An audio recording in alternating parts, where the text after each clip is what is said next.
चलिए अब रुक करते हैं first India express Uttar Pradesh का और देखते हैं खबरों को विस्तार से।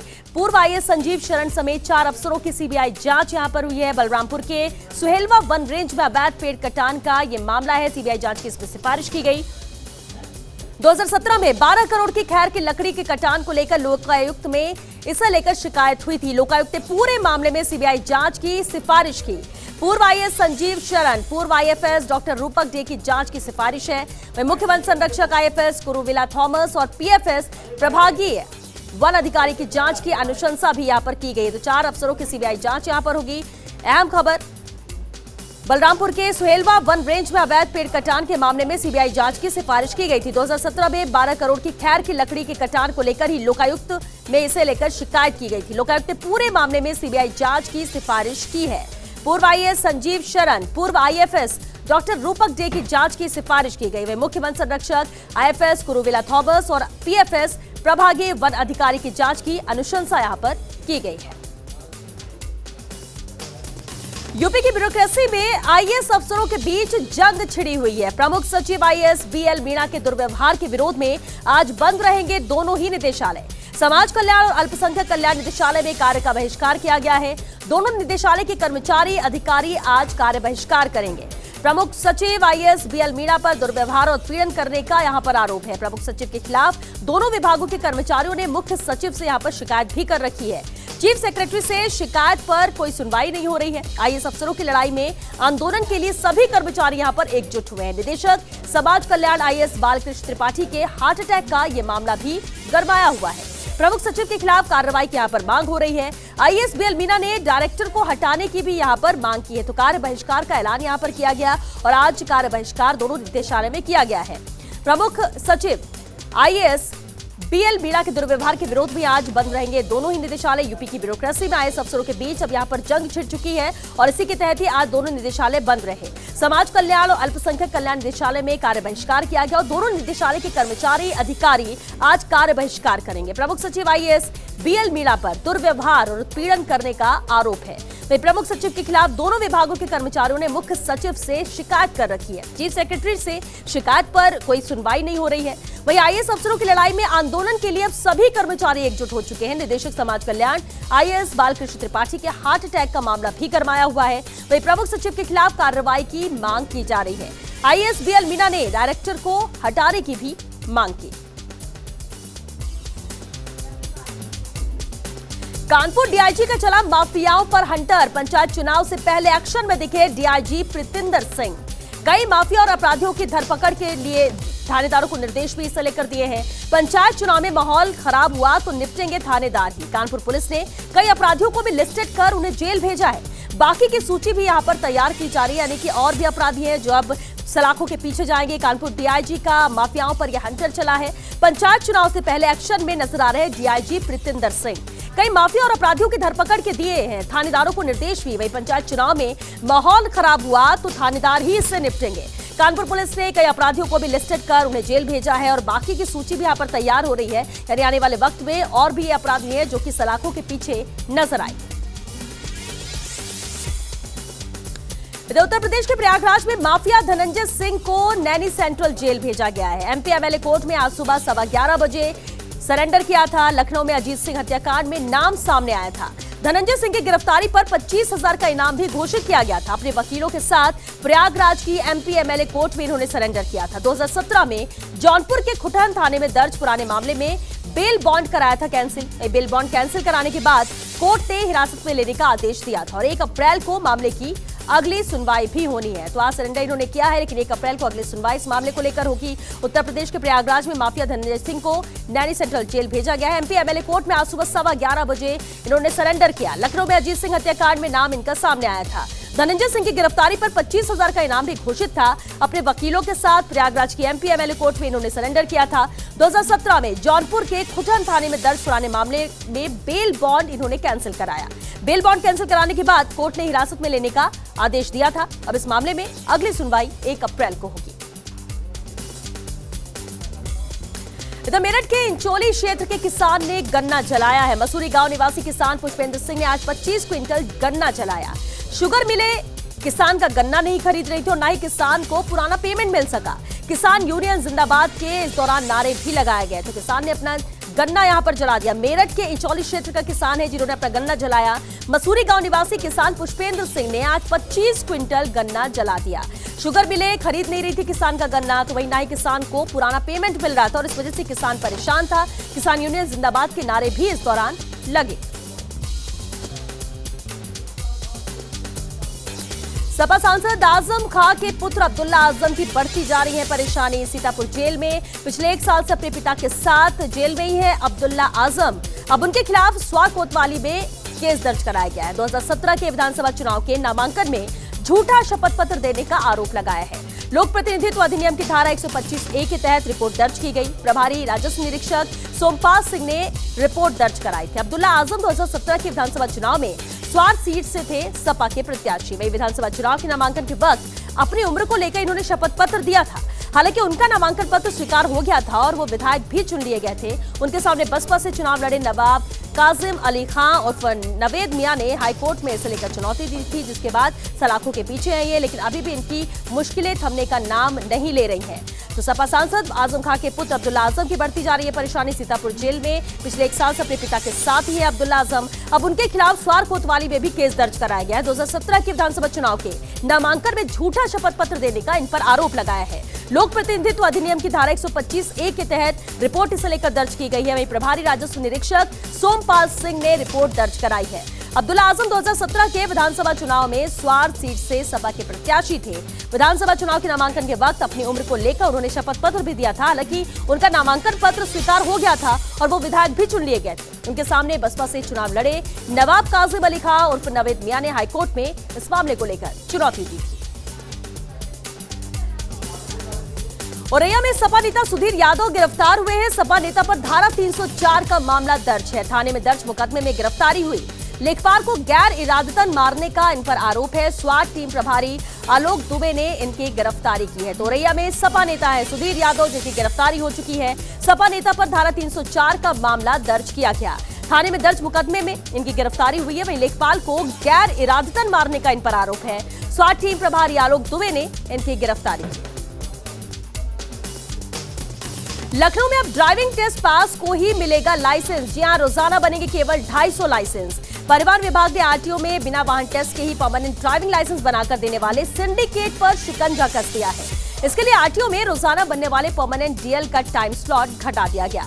छोटे शहरों के संभागीय निरीक्षक एक दिन में सिर्फ 36 आवेदकों के परमानेंट डीएल को मंजूरी दे पाएंगे। परिवहन विभाग ने नई व्यवस्था तत्काल प्रभाव से लखनऊ सहित पूरे प्रदेश में लागू कर दी। अब सिर्फ वही आवेदक परमानेंट डीएल के हकदार होंगे जो संभागीय निरीक्षक के नेतृत्व में होने वाले वाहन टेस्ट में पास होंगे।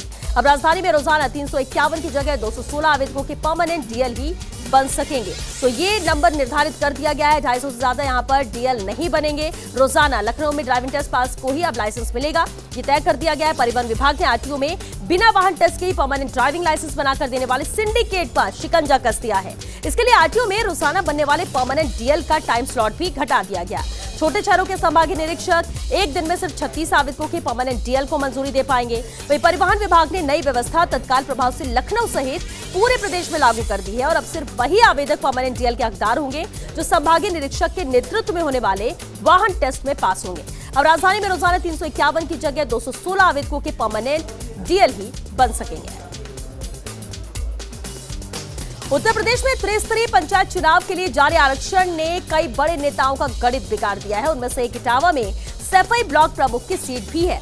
ये सीट इस बार अनुसूचित जाति एससी की महिला के लिए आरक्षित हो गई। सफाई ब्लॉक बनने के बाद से इस सीट पर समाजवादी पार्टी के संरक्षक और पूर्व मुख्यमंत्री मुलायम सिंह यादव के परिवार का कब्जा रहा। लेकिन इस बार बदले समीकरण में मुलायम परिवार का कोई भी सदस्य ब्लॉक प्रमुख नहीं बन पाएगा। हालांकि मुलायम सिंह यादव के नाती तेज प्रताप यादव का कहना है कि सफाई ब्लॉक प्रमुख की सीट पर उनके परिवार का कोई सदस्य ना सही, उनकी पार्टी का कोई व्यक्ति ही चुनकर आएगा। भले ही वो परिवार का सदस्य ना हो, लेकिन पार्टी का व्यक्ति चुनकर आएगा, ये जरूर उन्होंने आश्वस्त किया और ये भरोसा जताया है। उत्तर प्रदेश में त्रिस्तरीय पंचायत चुनाव के लिए आरक्षण में कई बड़े नेताओं का गणित अब बिगाड़ दिया गया है, जिससे आरक्षण यहाँ पर दे दिया गया। उनमें से एक इटावा में सफाई ब्लॉक प्रमुख की सीट भी है। ये सीट इस बार अनुसूचित जाति की महिला के लिए आरक्षित हो गई है। सफाई ब्लॉक बनने के बाद से इस सीट पर समाजवादी पार्टी के संरक्षक और पूर्व मुख्यमंत्री मुलायम सिंह यादव के परिवार का कब्जा रहा। लेकिन इस बार बदले समीकरण में मुलायम परिवार का कोई भी सदस्य ब्लॉक प्रमुख नहीं बन पाएगा। हालांकि मुलायम सिंह यादव के नाती तेज प्रताप यादव का इसे लेकर कहना है कि सफाई ब्लॉक प्रमुख की सीट पर उनके परिवार का कोई सदस्य ना सही, लेकिन उनकी पार्टी का कोई व्यक्ति चुनकर आएगा। नहीं रहते चिकित्सा अधिकारी एसके गुप्ता स्वास्थ्य केंद्र पर मौजूद। साहब आते हैं महीने में 15 दिन लोगों से मिलने, बाकी दिन रहते हैं साहब गायब। प्रभारी के बिन ही राम भरोसे चलता है यहाँ का सामुदायिक स्वास्थ्य केंद्र। सूत्रों के मुताबिक साहब के ऊपर तक जान पहचान है। सामुदायिक स्वास्थ्य केंद्र कप्तानगंज का ये मामला है और ये जान पहचान का ही फायदा है कि ये साहब मौजूद ही नहीं रहते स्वास्थ्य केंद्र पर। एसके गुप्ता है, चिकित्सा अधिकारी हैं, लेकिन स्वास्थ्य केंद्र पर इनकी मौजूदगी ना के बराबर है। साहब आते हैं महीने में सिर्फ 15 दिन लोगों से मिलने, बाकी दिन रात साहब गायब रहते हैं। प्रभारी के बिन ही राम भरोसे यहाँ का सामुदायिक स्वास्थ्य केंद्र चलता है। सूत्र के मुताबिक साहब के ऊपर तक जान पहचान है। सामुदायिक स्वास्थ्य केंद्र कप्तानगंज का ये मामला है और इस जान पहचान की वजह से ही महीने के 15 दिन ही वो आते हैं, वो भी सिर्फ लोगों से मिलने के लिए। कुशीनगर में प्रगति अल्ट्रासाउंड सहित 3 अल्ट्रासाउंड केंद्रों की जांच हुई। मजिस्ट्रेट टीम सहित सीएससी प्रभारी एलबी यादव ने यह जांच की है। अवैध अल्ट्रासाउंड पर कार्रवाई को लेकर 3 दिवसीय अभियान चल रहा है। लाइसेंस सहित कागजातों को गहनता से जांच के लिए भेजा गया सीएमओ में। 2 अल्ट्रासाउंड सेंटर चलाने वाले डॉक्टर अनुपस्थित पाए जाने पर यहां सील किया गया। हाटानगर सीएससी के पास चल रहे अल्ट्रासाउंड केंद्रों की भी यहां पर जांच की गई। तो 3 दिवसीय यह अभियान है जिस तरह से जांच यहाँ पर की जा रही है। कुशीनगर में प्रगति अल्ट्रासाउंड सहित 3 अल्ट्रासाउंड केंद्रों की जांच यहाँ की गई। मजिस्ट्रेट टीम सहित सीएससी प्रभारी एलबी यादव ने भी ये जांच की है। अवैध अल्ट्रासाउंड पर कार्रवाई को लेकर 3 दिवसीय अभियान चल रहा है और लाइसेंस सहित कागजातों को गहनता से जांच के लिए भेजा गया सीएमओ। वहीं 2 अल्ट्रासाउंड सेंटर चलाने वाले डॉक्टर अनुपस्थित पाए जाने पर सील भी किया गया है। इधर हाटानगर सीएससी के पास चल रहे अल्ट्रासाउंड केंद्रों की भी जांच हुई है। जुमे के खुतबे में मुसलमानों से विशेष अपील। मस्जिदों में नमाज से पहले की गई है ये अपील। गुजरात में आयशा की खुदकुशी के बाद उल्मा ने ये कदम उठाया है। शहर की मस्जिदों से दहेज के खिलाफ लोगों को जागरूक किया है। दहेज की मांग इस्लाम में हराम है, फरंगी महली है। लोग दहेज की मांग हरगिज ना करें, ये फरंगी महली का कहना है। इस्लामी शरीयत के तहत दहेज की मांग जुर्म है। इसके अलावा उन्होंने कहा कि दहेज की मांग करने वालों का सामाजिक बहिष्कार होना चाहिए। शहर के सैकड़ों मस्जिदों से ये अपील की जा रही है। तो लगातार अपील अब मस्जिदों से भी की जा रही है। जुमे के खुतबे में मुसलमानों से ये विशेष अपील की गई। मस्जिदों में नमाज से पहले ये अहम अपील की गई है। गुजरात में आयशा की खुदकुशी के बाद उल्मा ने ये कदम उठाया है। शहर की मस्जिदों से दहेज के खिलाफ लोगों को जागरूक किया गया है। दहेज की मांग इस्लाम में हराम है, ये फरंगी महली का कहना था। और साथ ही उन्होंने कहा कि लोग दहेज की मांग हरगिज ना करें। इस्लामी शरीयत के तहत दहेज की मांग जुर्म है। वहीं दहेज की मांग करने वालों का सामाजिक बहिष्कार होना चाहिए। शहर की सैकड़ों मस्जिदों से ये अपील की गई। एक नर्सिंग होम में 50 वर्षीय अधेड़ महिला के ऑपरेशन के दौरान मौत हो गई। परिजनों की चित्कार से जुटी भीड़ को देखकर हॉस्पिटल बंद है। फरार हुआ है संचालक और डॉक्टर भी फरार हो चुका है। जिस तरह से वहां पर हंगामा हुआ, परिजनों ने चित्कार की, जिसके बाद भीड़ इकट्ठी हुई और इसे देखते हुए हॉस्पिटल बंद कर संचालक और डॉक्टर वहां से फरार हुए। बेहोशी का इंजेक्शन लगाते समय 50 वर्षीय कुसुमी देवी की मौत होने का आरोप है। बिशुनपुर बरियापट्टी निवासी कुसुमी देवी का बच्चेदानी का ऑपरेशन होना था। सूचना पर पहुंची पुलिस शव को कब्जे में ले अग्रिम कार्रवाई में जुटी हुई है। वहीं बिशुनपुरा थाना क्षेत्र के दुदही स्थित श्रेया चिकित्सालय में ऑपरेशन के दौरान महिला की मौत हुई। तो सूचना पर पुलिस भी पहुंची, शव को कब्जे में लिया गया। रुक करते अगले अहम खबर का। विवाहिता को जिंदा जलाया गया है। चारपाई में बांधकर मिट्टी का तेल डालकर आग लगाई गई। घटना को अंजाम देकर सभी ससुराल वाले मौके से फरार हुए हैं। सूचना मिलने पर मायके वाले बेटी के ससुराल पहुंचे। नैमिष कोतवाली के ग्राम करखीला का यह मामला है। हालांकि ससुराल वाले मौके से फरार है। विवाहिता को इन लोगों ने जिंदा जलाया। चारपाई में बांधकर मिट्टी का तेल डालकर आग लगाई गई है। घटना को अंजाम देकर ये सभी ससुराल वाले वहां से फरार हो गए। जैसे सूचना मिली, मायके वाले बेटी के ससुराल पहुंचे। नैमिष कोतवाली के ग्राम करखीला का ये मामला है। मामला दर्ज किया गया है और अब जांच की जा रही है। इधर सीतापुर में दलित युवक पर एक व्यक्ति ने हमला किया। हमले में दलित युवक के सिर पर चोटें आई हैं। हमलावर ने पीड़ित को छेड़छाड़ के मुकदमे में फंसाने की कोशिश की। कोतवाली में पीड़ित युवक ने मजबूरी में समझौता किया।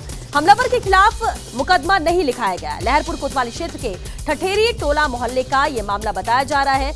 यहाँ पर मामला दर्ज नहीं किया गया है। सीतापुर में दलित युवक पर एक व्यक्ति ने हमला किया। हमले में दलित युवक के सिर पर भी गंभीर चोटें आई।